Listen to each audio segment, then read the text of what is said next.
Metro রেলের bearing pad পড়ে এক পথচারীর মৃত্যুর ঘটনায় 23 ঘন্টা পর ট্রেন চলাচল স্বাভাবিক হয়েছে।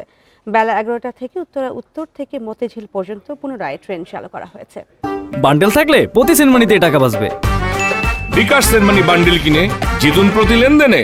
সামাজিক যোগাযোগ মাধ্যম ফেসবুকে এক পোস্টে এ তথ্য জানিয়েছে মেট্রো রেল পরিচালনাকারী সংস্থা Dhaka mass transit company limited. পোস্টে সোমবার 11টা থেকে পুনরায় মেট্রো রেল চালুর ঘোষণার পাশাপাশি যাত্রীদের সাময়িক অসুবিধার জন্য মেট্রো রেল কর্তৃপক্ষ আন্তরিকভাবে দুঃখ প্রকাশ করে। এর আগে রবিবার বেলা 12:30টার দিকে দুর্ঘটনার পর বন্ধ হয়ে যায় মেট্রো রেল চলাচল। পরে বেলা 3টার দিকে উত্তরা থেকে আগারগাঁও পর্যন্ত মেট্রো রেল চলাচল শুরু হয়। আর সন্ধ্যা 7:15টায় মতিঝিল থেকে শাহবাগ পর্যন্ত ট্রেন চলতে শুরু করে।